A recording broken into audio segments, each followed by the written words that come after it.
안녕하세요. 오늘 여러분이 보내주신 자료 정말 흥미롭습니다. 이상탐지에서요. 테스트를 한 번 했을 때랑 여러 번 했을 때 이 결과 얼마나 믿을 수 있을까? 이걸 파고드는 내용인데요. 특히 비정상 결과가 나왔을 때 이게 진짜 비정상일 확률, PB라고 하죠. 이게 실제로는 정상일 확률, PA보다 높아지는 그 지점을 한번 찾아보는 여정입니다. 같이 파헤쳐 보시죠. 네, 맞습니다. 여기서 핵심 열쇠는 바로 특이도, 그러니까 스페시피시티인데요. 쉽게 말하면 정상인 걸 정상이라고 딱 알아맞히는 비율이죠. 이 자료는 그 특이도가 90%, 95%, 99% 이렇게 달라질 때 결과가 어떻게 변하는지 보여주거든요. 아, 그리고 전체 중에 실제 분량은 1%뿐이고 진짜 분량을 놓치는 경우, 그러니까 false negative는 5%로 고정했어요. 그래서 우리의 목표는 이 PB, 즉 진짜 비정상일 확률이 언제 PA, 가짜 비정상일 확률을 넘어설까? 이걸 확인하는 겁니다. 아, 네. 그럼 바로 특이도 90% 경우부터 시작해 볼까요? 자료를 보니까요. 테스트 결과가 비정상이라고 딱 나왔는데도 실제로는 정상일 확률 PA가 91.24%나 돼요. 엄청 높네요. 반대로 진짜 비정상일 확률 PB는 겨우 8.76%고요. 아니 90%나 정확한데 왜 결과가 이렇게 뒤집히죠? 좀 이상한데요? 네, 그게 좋은 질문이신데요. 그 이유는 바로 기본 불량률이 1%로 아주 낮기 때문이에요. 그러니까 1000개 중에 990개가 정상이잖아요. 근데 특이도 90%면 이 정상 990개 중에서 10%, 그러니까 무려 99개가 가짜 비정상으로 잘못 분류될 수 있다는 거죠. 실제 비정상은 10개밖에 없는데 그중에서 9.5개 정도를 찾아낸다 해도요. FN 5%니까 그 9.5개가 가짜 양성 99개에 그냥 묻혀버리는 거예요. 아, 99대 9.5면 뭐. 그렇죠. 그래서 단일번 테스트 결과로는 비정상이라는 판정을 신뢰하기가 어려운 겁니다. 뭐랄까 약간 희미한 사진 한 장 보고 사람 알아보려는 거랑 비슷하다고 할까요? 아하, 그렇군요. 가짜 경보가 훨씬 많을 수 있다 이 말씀이시네요. 그럼 여러 번 테스트하면요. 좀 달라지나요? 여기서 이제 반전이 일어나는 거죠. 9번 테스트를 반복했을 때 그중에서 6번 이상 비정상 결과가 일관되게 나와야만 비로소 PB가 56.01%로 PA 43.99%를 앞지르게 됩니다. 6번이요? 9번 중에 6번? 네. 그러니까 90% 특이도 환경에서는 최소 6번은 일치된 비정상 결과가 나와야 이건 진짜 비정상일 수 있겠다. 이렇게 판단할 수 있다는 계산이 나오는 거죠. 와, 6번이나요? 생각보다 기준이 꽤 높네요. 그럼 추기도를 95%로 올리면 좀 나아지겠죠? 단일 테스트 결과를 보니까 PA가 83.90%. 여전히 높긴 한데 그래도 90%대보다는 확실히 줄었네요. 네, 개선은 되죠. 하지만 여전히 단일 테스트만으로는 좀 불안정하고요. 근데 흥미로운 점은 여기서도 필요한 비정상 결과 횟수는 9번 중 6번 이상으로 똑같아요. 어, 기준은 똑같다고요? 6번? 네, 6번은 똑같은데 결정적인 차이가 있어요.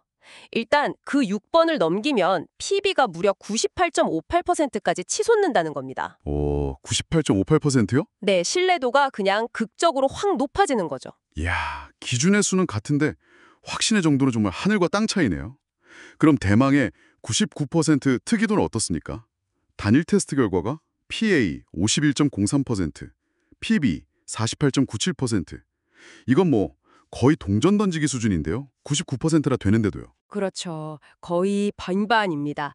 이게 바로 단일 테스트의 함정을 보여주는 아주 극명한 예시죠. 하지만 여러 번 테스트했을 때의 효과는 여기서 정말 가장 강력하게 나타납니다. 9번 중에 5번만 비정상 결과가 나와도요.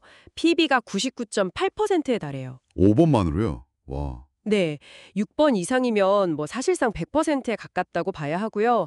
그러니까 특이도가 높으면 높을수록 더 적은 횟수의 일치된 결과만으로도 아주 높은 확신에 얻을 수 있다. 이런 뜻입니다. 결국 특이도가 높을수록 좋긴 하지만 어떤 경우든 단 한 번의 테스트는 좀 위험 부담이 크다. 이렇게 봐야겠네요.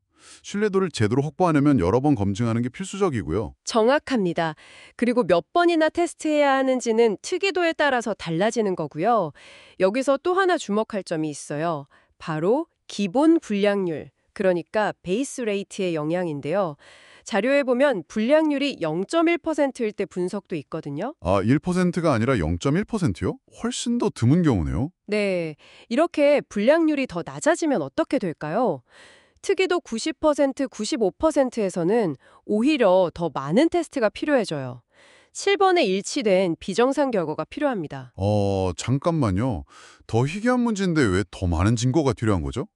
약간 직관이랑 다른데요? 그게 왜냐면요, 실제 비정상이 워낙 드물다 보니까 아주 낮은 비율의 가짜 비정상, 즉 false positive라도 상대적으로 더 두드러져 보이게 되는 거예요.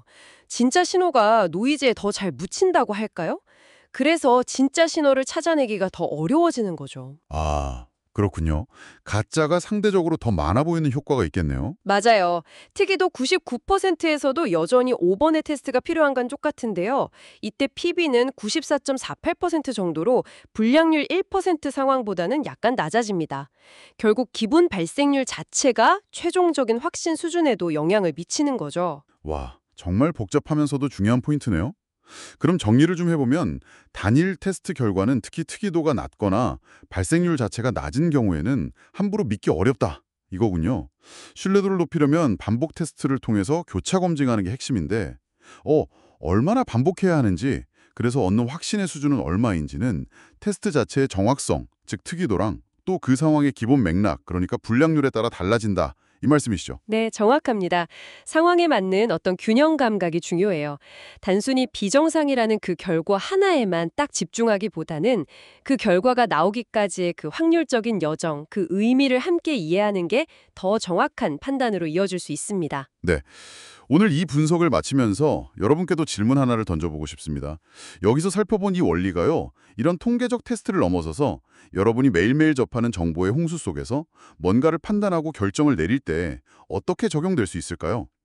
예를 들어 여러 뉴스 기사나 주변 사람들의 의견을 접할 때 말이죠. 각 정보 출처의 신뢰도랄까요? 이걸 오늘 본 특이도처럼 생각해 보고요. 또 그 사안 자체가 원래 얼마나 발생 가능성이 높은 일, 이걸 기본 불량률처럼 생각해 보는 거죠. 이런 것들이 여러분의 최종적인 확신에 어떤 영향을 미치고 있는지 한 번쯤 되돌아보시는 건 어떨까요?